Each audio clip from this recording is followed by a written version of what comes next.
Assalamualaikum warahmatullahi wabarakatuh. Wasta abdi teh Muhammad Alif Adriansa. Abdi bade macakeun contoh dongeng nyaeta Sirem jeung Gajah.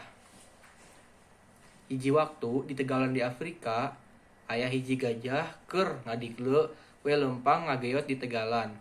Padahal di Tegalan nurek diliwatan ku gajah teh aya sirem lobana mang juta-juta keur digawe nyieun sayang.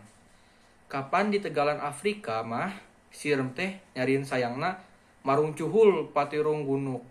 Tampolana ku gedena sayang-sayang sirem teh aya nu segede pasir leutik patirang encelo. Di jero eta aya sirem nu lobana jutaan teh ngarendok baranahan. Jeung lain siga sirem di urang, sirem di Afrika mah bentukna rek siga sirem tataman lamun di urang.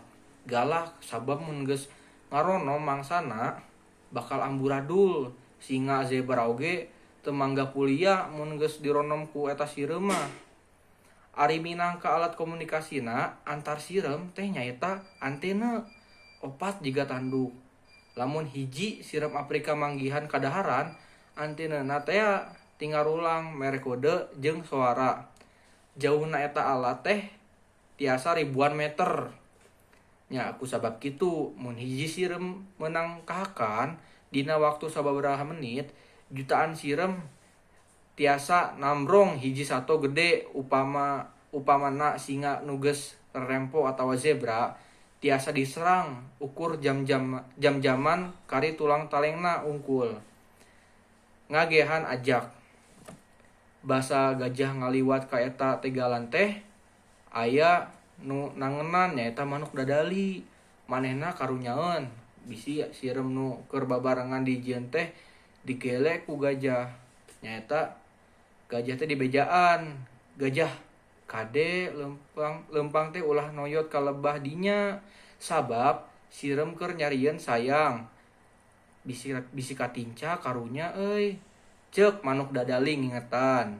Wah, naasana teh pira sirem katincakan mah paling ge pejet. Gajah nembalan teh sombong pisan, aing asa gede, aing asa kuat. Kanu leutik teh teu ngahargaan pisan. Ku kitu deui kadal Afrika ge nu haat ngabejaan ka gajah sangka ulah noyot bisi nincak sayang sirem teu diwaro angger teras we gajah teh ngadigle muru jutaan sirem. Nu keur parulang anting ngangkutan taneuh ti jero lobang. Nah, barang anjuk kana gundukan imah sirem teh ngan leuyeuk we sirem nu aya reuna teh ditincakan. Atuh ngan boh paraeh we da teu kabur-kabur. Ningali rakyatna ribuan paraeh ditincakan ku gajah, raja sirem ambekeun pisan. Gajah ditantang perang kitu teh lain sadar kana kasalahanna, kalah ka atoh bari sombong. Manehna seuseurian. Ari sirem nyieun siasat keur perang jeung gajah teh rewuan sirem teh nyieun lobang nu jerona selaput gajah. Dina waktu nu geus ditangtukeun perang dimimitian, loba sato sejen nu ngalalajoan perang campuhna antara pasukan sirem jeung gajah teh. Gajah nyuruntul rek ngaleyek rewuan sirem nu nantang perang ka gajah. Sirem ngahajakeun nantang ti jajaleuneun nu geus meunang ngagali tea. Atuh ditantang kitu asa dilelewean, gajah teh beuki ambek. Sebrut nyuruntul ka hareup teh tolih ditincakeun.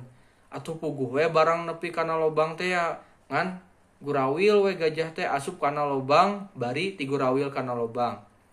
Gajah ukur bisa ugal-ugil teu bisa hanjat.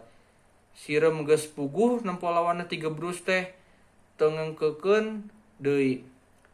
Teras we napuk nyorocoan.